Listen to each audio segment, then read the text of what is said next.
Pour ceux qui n'étaient pas là et pour faire la transition avec mon message de ce matin, je vais prendre 4 minutes, 5 minutes grand maximum pour vous faire un résumé de ce que j'ai dit la fois dernière et que vous compreniez bien la suite de mon message. Mon premier message sur la sagesse avait pour but de répondre à une question. Au fond, c'est quoi la sagesse ? Et pour essayer d'y répondre succinctement en reprenant mon premier message, je voudrais évoquer 4 points. Premièrement, la sagesse, ce n'est pas la petite vidéo que vous allez voir. C'est un clin d'œil à mes origines ch'tis. Vous me reconnaissez, je suis Philippe, le mari de Julie, votre petite nièce. Ah oui, elle m'a dit que tu voulais venir m'emmerder. Alors qu'est-ce que tu veux ? Voilà. Je dois partir dans le Nord-Pas-de-Calais, une mutation. Et Julie m'a dit que vous connaissiez bien la région près de Lille. Ah oui, en 1934, ma mère a couché avec un chetemi. Qu'est-ce que vous dites ? Je dis qu'en 1934, ma mère a couché avec un chetemi. Un châtiment ? Non, pas un châtiment, un chetemi. Un chetemi s'appelle comme ça, là, les femmes, les enfants, les chetemis. Des chetemis ? Et la langue aussi, c'est du chetemi. Ils font des O à la place des A, des queues à la place des cheux. Et les cheux, ils les font, mais à la place des cheux. Je les fais là. Et c'est comment la vie là-bas, tous les jours ? Je veux dire, c'est tranquille, non ? Dur. Il y a que ceux qui sont dans le charbon qui vivent bien. Les autres, c'est que des miséreux. Puis ça meurt jeune là-bas, ça meurt très jeune. Heureusement, ma mère est redescendue dans le sud. J'avais 10 ans, je supportais plus le froid. Il fait très froid. Oh. En été, ça va, parce que tu as 0, 0,1. Mais l'hiver, ça descend. Moins 10, moins 20, moins 30. Tu dis, je reste couché, il te foutu de moins 40, tu vois ? Moins 40 ? C'est le Nord. Tu m'as demandé, mon petit, c'est le Nord. Je t'ai répondu ? Alors ça va. Bon, c'était un trait d'humour, hein, un petit clin d'œil. La sagesse, c'est pas ça. C'est une évidence. J'ai pas besoin d'en rajouter beaucoup plus. Le propos, c'était que la sagesse n'est pas réservée aux anciens. La sagesse n'est pas réservée aux personnes âgées qui ont beaucoup vécu et qui ont des expériences à partager. Pas du tout. Et même en tant que chrétiens seniors, nos expériences, ou même l'enseignement que nous avons reçu quand nous étions jeunes chrétiens, n'est pas forcément une sagesse. Comme l'expérience de Galabru ne reflète pas la météo du nord de la France. Interroge donc les générations précédentes et médite avec soin la sagesse des pères. C'est ce que disaient les amis de Job, un Job qui se posait des questions. Et que répond Job ? Je suis désolé, mon écran s'est mis en veille.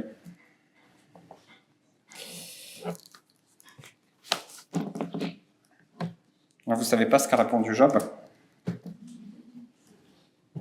C'est auprès de Dieu que se trouvent la sagesse et la puissance. C'est à lui qu'appartiennent le conseil et l'intelligence. Voilà. Premier point, sur les 4 que je veux rappeler, la sagesse n'est pas réservée aux anciens. Deuxième point que j'avais évoqué, la sagesse est une qualité recherchée et valorisée par les hommes depuis toujours, mais c'est aussi une qualité essentielle aux yeux de Dieu. Et elle devrait être recherchée et valorisée par les chrétiens. La vraie sagesse, comme le disait Job, vient de Dieu. Elle est si importante aux yeux de Dieu qu'elle est personnifiée dans le livre des Proverbes. Elle prend les traits d'une femme, elle crie bien haut dans les rues, sa voix résonne sur les places publiques, dominant le tumulte, elle appelle. Elle appelle pour que nous l'écoutions et que nous nous approprions son enseignement. La sagesse est donc un don de Dieu. Il nous l'accorde si nous le voulons, si nous lui demandons. 4e point, quelle est cette sagesse ? C'est son esprit en nous. Et donc, elle est à la portée de tous les croyants, de tous les chrétiens, jeunes comme anciens, femmes comme hommes. petites gens comme personnes de pouvoir ou intelligentes. J'avais aussi paraphrasé le message de notre pasteur Joël quand elle avait parlé de la prophétie. Elle avait dit « L'Église est une communauté de prophètes à la suite du Christ ». Et moi, j'avais repris « L'Église est une communauté de sages à la suite du Christ ». Un seul corps, inspiré par un seul esprit. Joël avait dit également « Puisque tous les chrétiens ont été baptisés dans le même esprit et que cet esprit est l'esprit de prophétie », moi j'ajoute « il est l'esprit de sagesse », ils peuvent tous être inspirés par celui-ci dans leurs paroles et dans leurs actes. Et c'est sur ces derniers mots que je voudrais revenir aujourd'hui. Les chrétiens peuvent être inspirés par l'esprit de sagesse dans leurs paroles et dans leurs actes. En fait, quand vous lisez le livre des Proverbes en français, on lit tout le temps le mot sagesse. Mais la sagesse, c'est à la fois le raisonnement, donc quelque chose qui se passe dans notre esprit, et l'action, quelque chose qui se passe dans notre corps. Et il y a donc deux mots en hébreu dans le livre des Proverbes, l'un qui parle plutôt de l'esprit, avoir de la compréhension et du discernement, et l'autre, beaucoup plus fréquent, qui parle plutôt d'action, avoir de l'adresse à la guerre, savoir administrer son travail, avoir de la finesse, de la psychologie, de la subtilité dans ses interventions, être prudent dans les affaires religieuses. C'est le mot sagesse qui est utilisé. La sagesse de Dieu en nous, les chrétiens, doit donc se manifester dans nos paroles et dans nos actes. Et c'est pourquoi mon message de ce matin a pour titre que l'Esprit Saint inspire nos paroles. Et je vous laisserai réfléchir à l'inspiration du Saint-Esprit dans vos actes. Premièrement, je voudrais vous parler de la puissance de la parole et vous lire un passage de l'Épître de Jacques au chapitre 3. Alors pour ceux qui veulent le suivre dans leur Bible, l'Épître de Jacques se trouve plus à la fin, après l'Épître aux Hébreux et avant les Épîtres de Pierre et de Jean. Puis si vous ne voulez pas chercher dans vos Bibles, écoutez simplement ma lecture. Jacques chapitre 3 et je commence au verset 2. Chacun de nous commet des fautes de bien des manières. Celui qui ne commet jamais de faute dans ses paroles est un homme parvenu à l'état d'adulte, capable de maîtriser aussi son corps tout entier. Quand nous mettons un mors dans la bouche des chevaux pour qu'ils nous obéissent, nous dirigeons aussi tout leur corps. Pensez encore aux bateaux. Même s'il s'agit de grands navires et s'ils sont poussés par des vents violents, il suffit d'un tout petit gouvernail pour les diriger au gré du pilote. Il en va de même pour la langue. C'est un petit organe, mais elle se vante de grandes choses. Ne suffit-il pas d'un petit feu pour incendier une vaste forêt ? La langue aussi est un feu. C'est tout un monde de mal. Elle est là, parmi les autres organes de notre corps, et contamine notre être entier. Allumée au feu de l'enfer, elle enflamme toute notre existence. L'homme est capable de dompter toutes sortes de bêtes sauvages, d'oiseaux, de reptiles, d'animaux marins, et il les a effectivement domptés. Mais la langue, aucun homme ne peut la dompter. C'est un fléau impossible à maîtriser.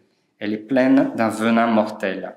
Nous nous en servons pour louer le Seigneur, notre Père, et nous nous en servons aussi pour maudire les hommes. Pourtant, créés pour être ceux qui lui ressemblent. De la même bouche sortent bénédiction et malédiction. Mes frères, il ne faut pas qu'il en soit ainsi. Nos paroles ne sont pas un souffle d'air qui glisse sur notre langue, qui passe à travers nos dents et nos lèvres. La parole, c'est ce qui fait de nous des humains. C'est un carburant de la vie des hommes autant que l'eau et la nourriture. Si nous ne parlons pas, et si nous avons du mal à nous exprimer, nous nous coupons du reste de la société. C'est ce qui peut se passer pour des gens déprimés, tout simplement pour des personnes muettes, ou pour des immigrés qui ne maîtrisent pas la langue de leur pays d'arrivée. Mais quand on parvient à s'exprimer, ça change tout.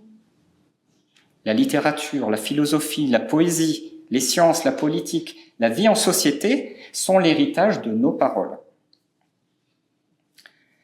Sauf que nos paroles, elles sont créatrices et destructrices. On fait une différence entre parler et agir. Moi, je ne crois pas.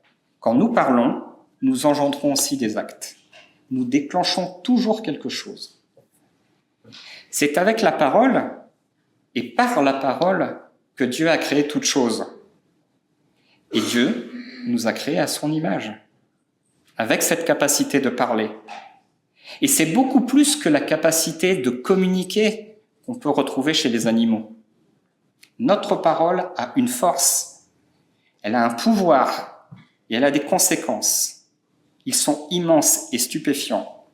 C'est pour ça que je vous dis que notre parole, elle est créatrice et destructrice. Les amateurs de films de super-héros connaissent cette citation de l'oncle de Peter Parker. Ça ne vous vient pas tout de suite à l'esprit ? Elle est devenue quand même une citation de la culture populaire. Un grand pouvoir implique de grandes responsabilités. Et que faisons-nous de ce pouvoir, nous, individuellement ? Ce serait bien que les conséquences de nos paroles soient toujours créatrices. Ce serait bien, mais ce n'est pas le cas. Le péché originel est passé par là, il est entré dans l'humanité à travers Adam et Ève. Et pour cette raison, la parole des humains est à la fois autant destructrice que créatrice. Imaginez bien que la parole peut devenir une potence, un poison, une épée. Elle peut faire mal, elle peut blesser, elle peut tuer. Un journaliste a dit que nous vivons un phénomène de civilisation majeure, la civilisation de la parole qui détruit. Je pense qu'il a tort. Ce phénomène n'est pas nouveau et il fait partie de la nature humaine. On peut seulement regretter qu'il ne cesse de s'amplifier à la vitesse que nos paroles se multiplient, et notamment à travers les médias. Deuxième chose qui donne de la puissance à notre parole, c'est que notre parole révèle notre intérieur. Vous vous souvenez que les pharisiens ont un jour interrogé Jésus en lui disant « Pourquoi tes disciples ne respectent-ils pas la tradition des ancêtres, car ils ne se lavent pas les mains selon le rituel usuel avant chaque repas ?» Et Jésus leur a répondu cette chose assez étonnante. Enfin, il a répondu aux pharisiens, mais aussi à la foule. « Écoutez-moi et comprenez-moi bien, ce qui rend un homme impur, ce n'est pas ce qui entre dans sa bouche, mais ce qui en sort. Ce qui sort de la bouche vient du cœur, et c'est cela qui rend l'homme impur. » Nos paroles sont le reflet de nos âmes. Et lorsque nous parlons, lorsque nous prononçons des mots, nous avons ce pouvoir incroyable de matérialiser quelque chose, de donner une consistance à nos pensées, à notre esprit. Nos paroles nous exposent autant à ceux qui nous écoutent que notre corps à ceux qui nous regardent. Il n'y a pas besoin de voir son interlocuteur pour se faire une idée de qui il est. Une simple conversation téléphonique suffit. À l'entendre, vous devinez un peu qui il est. Une voix douce, des mots amicaux ou attentionnés, des propos joyeux, ou alors une voix rude, des propos fermes, cinglants, boudeurs, colériques. Tout ça révèle qui nous sommes. Alors vous me direz, oui, d'accord, mais en réalité, l'homme peut mentir, il peut se cacher derrière des paroles trompeuses. Figurez-vous que ça marche qu'un temps. Ça ne marche qu'un temps. Et ça ne marche pas auprès de tout le monde. Quand j'étais enfant, mes parents me disaient toujours, on attrape plus vite un menteur qu'un boiteux. Voilà. Donc même un menteur qui croit tromper son monde à un moment donné, révèle par ses paroles qui il est. Et puis troisième chose sur le pouvoir de la parole, c'est que notre parole est un témoignage. Si la parole de tout être humain a autant de force que je viens de le dire, vous aurez compris qu'en tant que chrétien, notre parole a une importance considérable. Et que faisons-nous de ce pouvoir de notre parole ? Le passage de Jacques que je viens de lire se termine par « Mes frères, il ne faut pas qu'il en soit ainsi ». Il est gentil, Jacques. D'accord, mais c'est plus facile à dire qu'à faire. Dans la vie d'un chrétien, les choses commencent toujours bien. La vie du chrétien commence par sa conversion. Il se repent, il apporte son témoignage en tant que futur baptisé. Paul, justement, disait aux jeunes chrétiens de Rome, « La parole de Dieu est tout près de toi, elle est dans ta bouche et dans ton cœur. Cette parole, c'est celle de la foi, et c'est celle que nous annonçons. En effet, si de ta bouche tu déclares que Jésus est Seigneur, et si dans ton cœur tu crois que Dieu l'a ressuscité des morts, tu seras sauvé. Par celui qui croit dans son cœur, Dieu le déclare juste. Celui qui affirme de sa bouche, Dieu le sauve. » Jésus est Seigneur. C'est la première parole du repenti, de la convertie, de ceux qui acceptent une nouvelle alliance entre Dieu et les hommes. Mais toutes les paroles qui suivent, tout au long de votre vie, de ma vie de chrétien, vont être aussi essentielles que celles-là. Nous allons donner un témoignage au monde. Nous allons révéler qui nous sommes. Nous allons révéler notre croyance. Nous allons transmettre aux autres l'enseignement de Jésus. Mais aussi, nous allons peut-être révéler nos failles, nos faiblesses, nos défauts. On va peut-être mentir, tromper, ou parfois, sans s'en rendre compte, exprimer le contraire de la volonté de Dieu. Rappelez-vous Pierre et les paroles qu'il a prononcées à Jésus. Notre pasteur Joël l'a évoqué 2 fois le mois dernier. Elles ont conduit, Jésus à dire des mots très forts à Pierre. « Arrière Satan, éloigne-toi de moi, tu es un obstacle à ma mission. Tes pensées ne sont pas celles de Dieu, ce sont des pensées toutes humaines. » Pierre n'était pas un homme mauvais ou méchant. Et pourtant, sa langue fougueuse l'a fait trébucher plus d'une fois lorsqu'il était disciple. Mes frères et sœurs, ne nous illusionnons pas. Nous ne sommes pas meilleurs que Pierre. Nous pouvons tous avoir des paroles inappropriées, dans n'importe quelle circonstance. Comme Michel Galabru tout à l'heure, nous pouvons formuler des paroles faussement sages, des paroles qui expriment soit une sagesse de notre cœur, soit un point de vue personnel, notre logique, mais pas la sagesse de Dieu. Alors, le deuxième grand sujet que je voudrais évoquer dans mon message, c'est qu'après avoir dit ça, nous avons besoin de dompter notre parole. Que pouvons-nous faire pour que notre parole ne ressemble pas à celle de Pierre ? Comment faire pour que notre bouche n'aille pas à l'opposé des pensées ou des volontés de Dieu ? Comment dompter notre langue, pour reprendre l'image de Jacques ? J'ai retenu 3 choses dans la Bible pour essayer de répondre à cette question. En fait, c'est un seul et même enseignement construit sur 3 niveaux. Il s'agit d'apprendre à parler en 3 étapes. Je vais essayer de vous apprendre à parler. Étape numéro 1, pour apprendre à parler, apprendre à ne pas parler. C'est contradictoire, mais les Hébreux de l'Ancien Testament l'enseignaient déjà dans les Proverbes.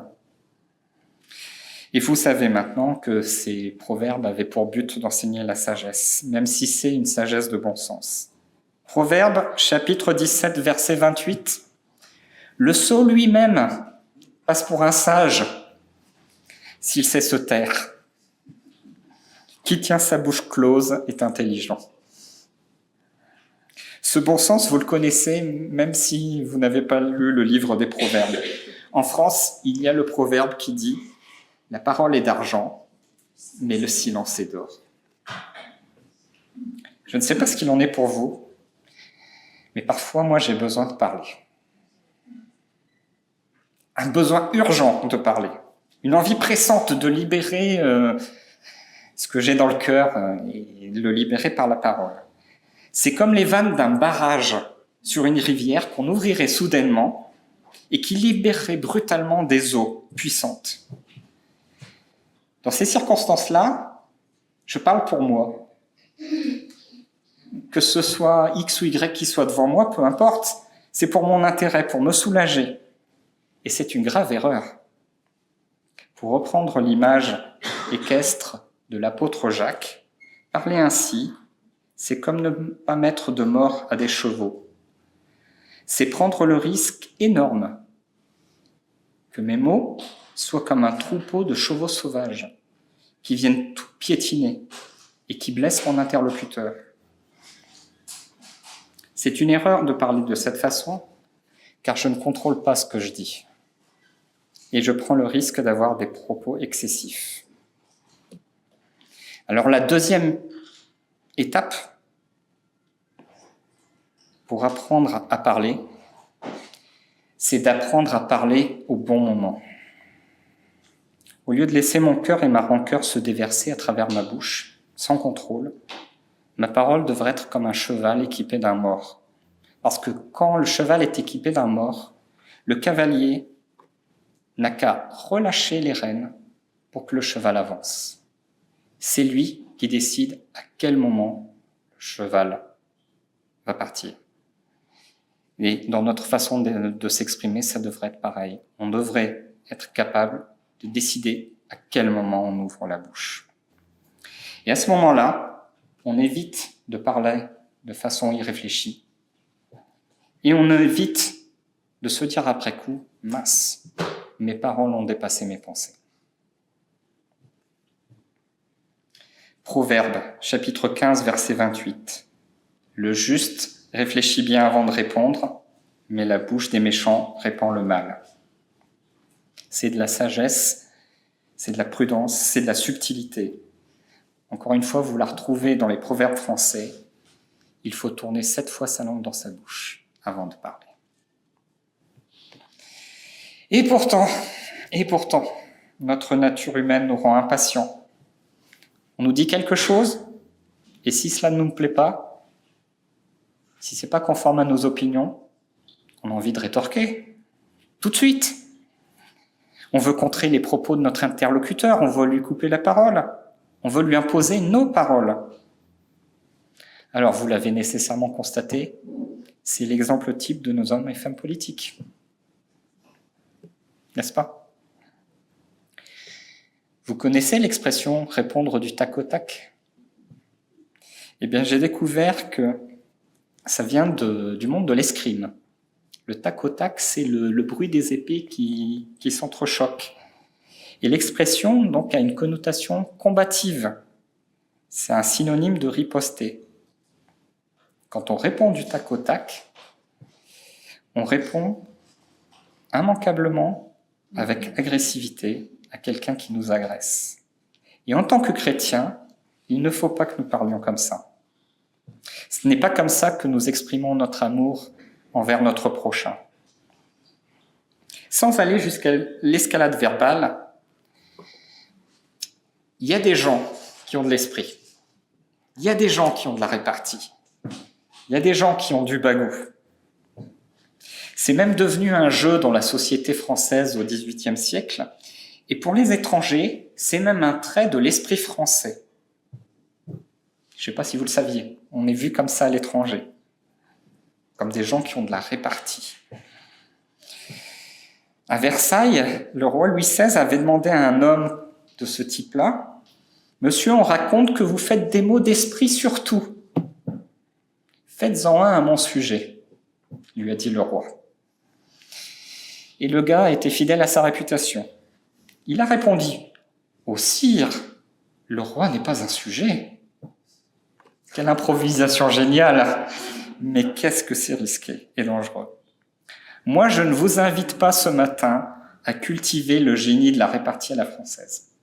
Je ne vous invite pas à cultiver cet aspect de l'esprit français. Non, je vous invite, moi, à cultiver l'Esprit Saint en vous, à recevoir le Saint-Esprit en vous.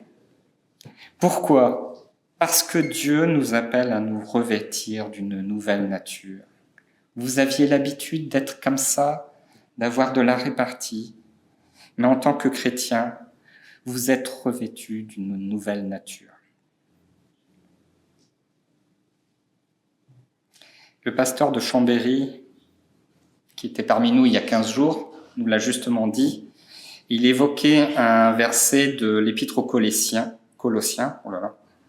qui se termine par « Si l'un de vous a quelque chose à reprocher à un autre, pardonnez-vous mutuellement. » Et juste avant, « Supportez-vous les uns les autres. » Ce que m'ont dit mes frères, mes sœurs, mes voisins, mes collègues, m'ont irrité, m'ont exaspéré. C'est pas grave. L'amour de Dieu manifesté en moi m'apprend en premier lieu à ne pas parler. Et le temps de silence que je prends, le temps de réflexion que je m'accorde, ce sera le temps pour être à l'écoute du Saint-Esprit. Seulement après, vient le moment de parler. La troisième étape pour apprendre à parler, c'est d'apprendre à peser ses mots. Après le temps de silence, pour écouter le Saint-Esprit, vient le moment de prendre la parole, mais c'est aussi le moment d'exprimer les paroles que nous inspire le Saint-Esprit. J'ai trouvé magnifique la façon dont Paul l'écrit aux Colossiens.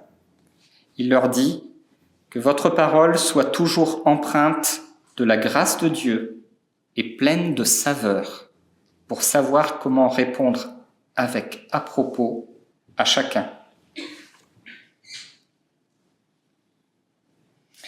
Personnellement, je remercie Dieu pour notre église de Joinville-le-Pont. Parce que chacun d'entre vous, ici présent, manifeste par ses paroles l'amour qu'il a reçu de Dieu et qu'il veut partager.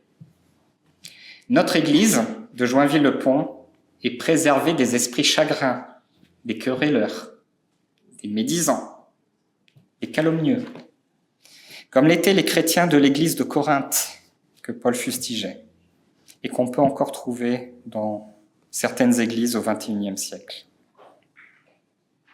Que votre parole soit toujours empreinte de la grâce de Dieu et pleine de saveur, pour savoir comment répondre à propos à chacun. Cela doit être comme ça en toutes circonstances. Parce que dans cette épître, Paul ne parlait pas des chrétiens qui parlaient aux chrétiens. Quand il dit que votre parole soit toujours empreinte de la grâce de Dieu, pour savoir comment répondre avec à propos à chacun, il parle des non-chrétiens. Il dit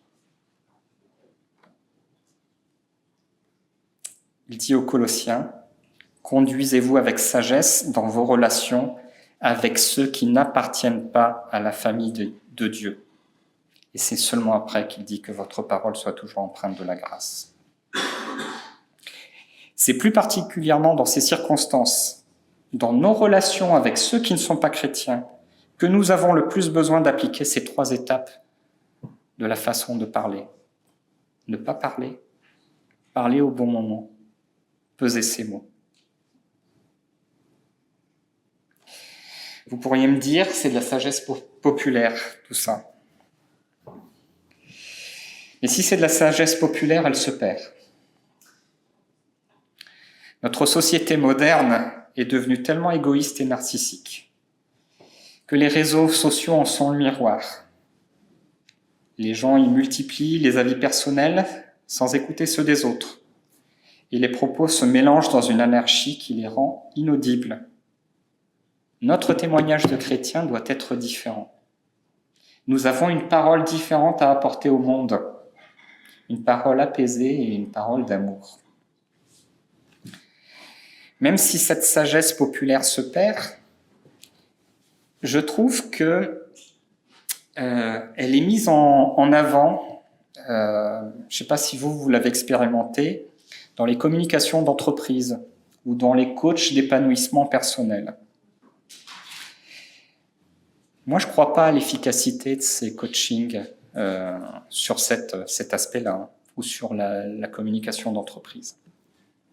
Parce qu'en gros, ils cherchent à nous apprendre à nous comporter tous à l'identique, à parler tous de la même façon, dire quelque chose, ne pas dire autre chose. Mais nous sommes tous différents. Dieu nous a créés tous différents. Nous avons notre caractère, notre personnalité. Solial a utilisé tout à l'heure notre singularité, qui font que nous sommes comme nous sommes et que nous ne sommes pas les autres. Et ces préceptes, ne pas parler au bon moment, peser ses mots, c'est plus facile pour certains d'entre nous que pour d'autres. Est-ce que le défi est plus difficile pour les gens du Sud, soi-disant qu'ils ont le sang chaud et l'esprit vif? Donc ça veut dire que c'est plus facile pour les gens du Nord? Je ne suis pas convaincu. Pour ma part, mes parents sont portugais, mais je suis ch'ti. Donc je ne sais pas si c'est plus facile pour moi que pour vous. Est-ce que le défi est plus facile pour les jeunes que pour les plus âgés? Eh bien, encore une fois, en ce qui me concerne, je suis perplexe. Je trouve que j'ai encore beaucoup à apprendre, que je dois encore énormément grandir. Et plus les années passent, plus ça devient difficile de lutter contre ces mauvaises habitudes. Comprenez bien ce que j'essaie de vous dire. Mon message de ce matin, ce n'est pas apprendre à parler en 3 étapes.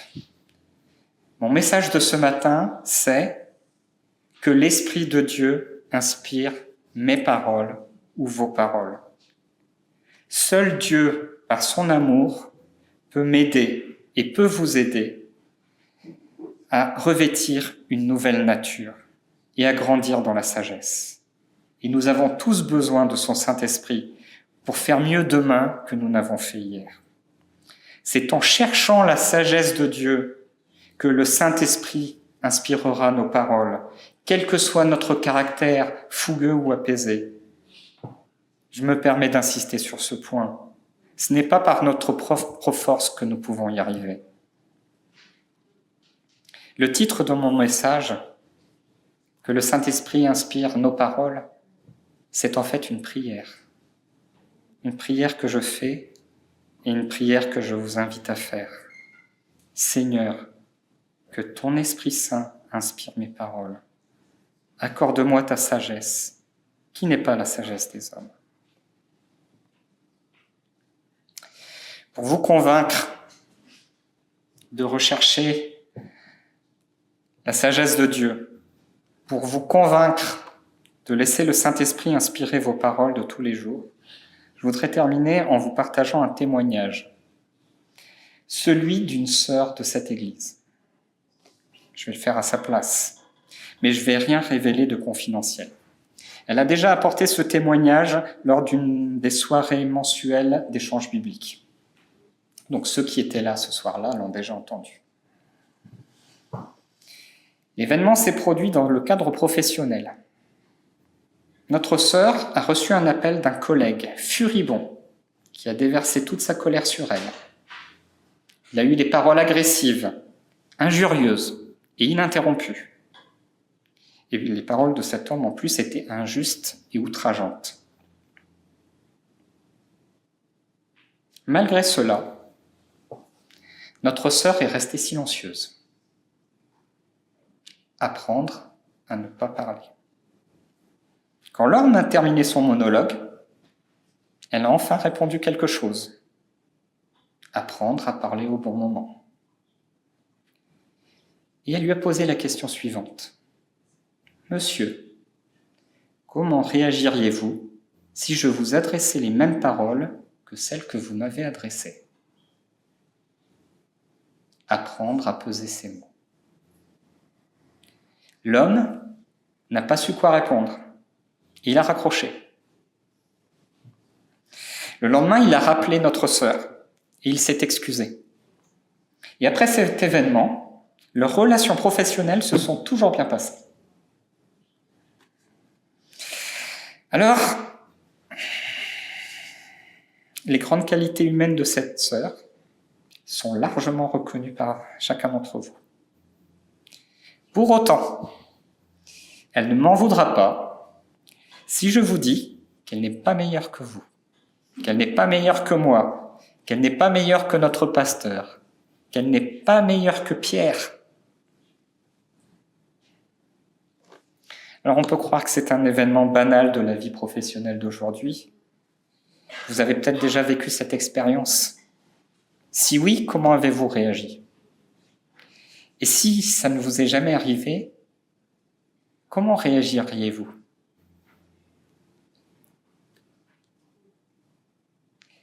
Que croyez-vous qu'il se soit passé ce jour-là ? Moi, si je vous partage ce témoignage, c'est que je suis convaincu que le Saint-Esprit a inspiré les paroles de notre sœur. Et voilà un exemple de notre entourage qui prouve que la sagesse de Dieu peut faire des choses concrètement dans nos vies et peut concrètement inspirer nos paroles. J'en arrive à la fin de mon message. Alors, je vous dirais que c'est bien de vouloir se discipliner soi-même.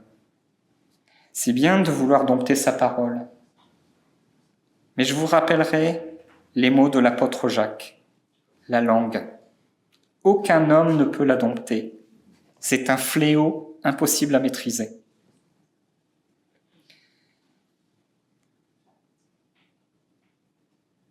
Pour un chrétien, c'est une bonne chose de vouloir s'exprimer et de se comporter différemment des autres, des non-chrétiens. C'est une bonne chose de vouloir apporter un bon témoignage, d'annoncer la bonne nouvelle du salut. Mais Jacques dit aussi quelque chose dans son épître.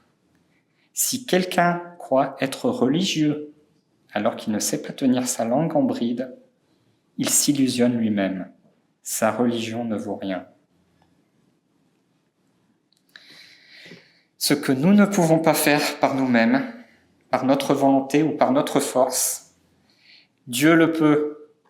Voilà pourquoi nous devons aspirer à recevoir la sagesse de Dieu et aspirer à laisser le Saint-Esprit agir dans nos vies à travers nos paroles. Amen.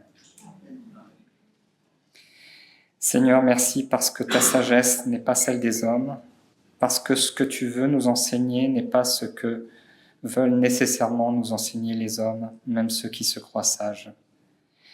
Merci parce que tu es le même hier, aujourd'hui, éternellement, et que tu prends soin de nous. Tu nous as donné ton Saint-Esprit, que nous puissions l'accueillir avec joie et le laisser s'exprimer à travers nous, dans nos paroles et dans nos actes. Alors, de cette façon, nous apporterons un témoignage au monde pour montrer quelle est ta sagesse et quel est le chemin que tu nous inviteras à prendre. Au nom de Jésus. Amen.